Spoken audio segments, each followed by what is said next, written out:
Blackreef is not a friendly place. It's pretty much the opposite of friendly.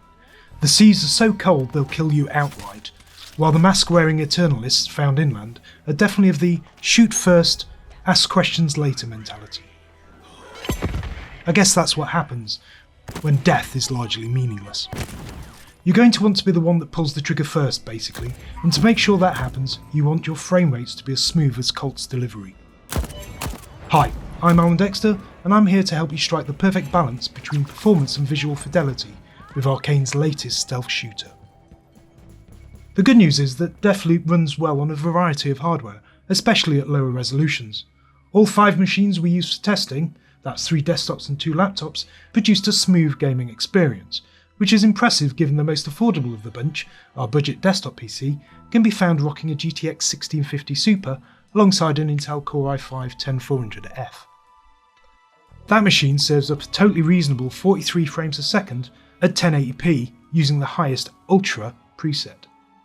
This is a shooter mind, so that's not quite enough as far as we're concerned. Ideally, you should be hitting well over 60 frames a second on average.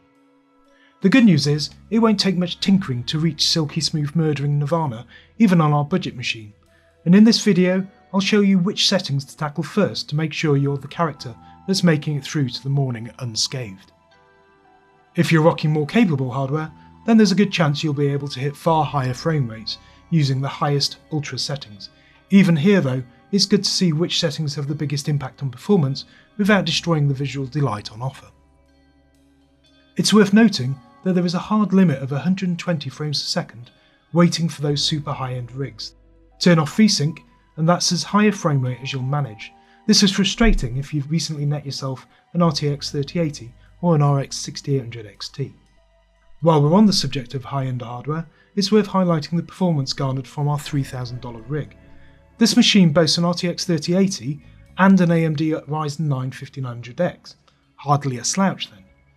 It's strange then that it only managed 10 or so more frames a second than our $1,600 mid-range build, built around an RTX 3060 Ti and Ryzen 5 5600X.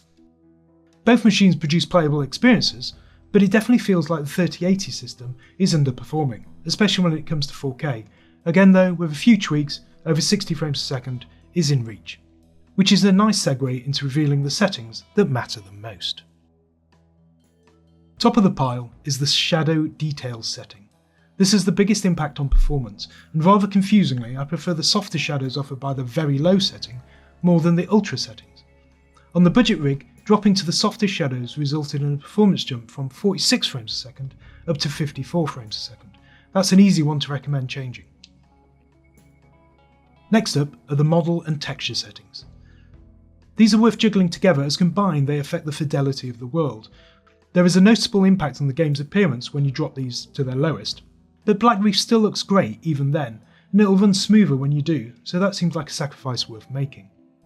Of the two settings, the texture detail has the more obvious impact, so it's worth dropping the model detail more than the texture setting. As you can see from these roofing tiles, there is a difference in quality, although it's much harder to spot when you're actually playing. Ambient occlusion is the next setting worth spending a bit of time with, although it isn't as clear cut as the others. On our test systems, it defaulted to AMD's CACO, or Combined Adaptive Compute Ambient Occlusion, which is quite the mouthful.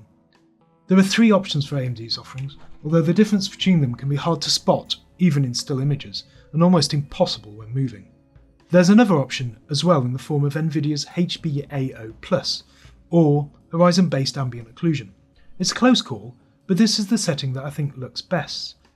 It offers up better performance than AMD's highest quality CACO, and given it looks better, that's the one I'd recommend going for, particularly if you've got an Nvidia graphics card. Look at the orange doors in the background, and the AO from Nvidia, the one on the right, looks more natural than the one on the left, which is AMD's CACO quality setting. Next up is anti-aliasing. Anti-aliasing is always a bit of a toughie. It's pretty much essential to stop your games from looking pixelated, but it does come at a very real cost to your frame rates. As you can see here, the left hand side of the screen has AA turned off, while the right hand side is enjoying some temporal goodness. Unless you're packing particularly old gear, you should try and keep this set to temporal if possible, or high if that doesn't quite cut it. We found low to be largely unimpressive and didn't save much over the high settings anyway. The last few settings worth tackling won't do a whole lot for your performance, but they will improve your experience significantly.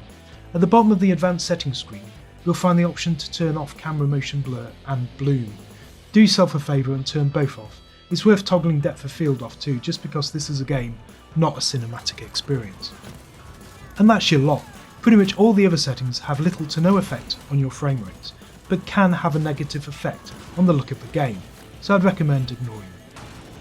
Thanks for watching, and be sure to check out PCGamer.com for all the latest news and updates about Deathloop and PC gaming in general.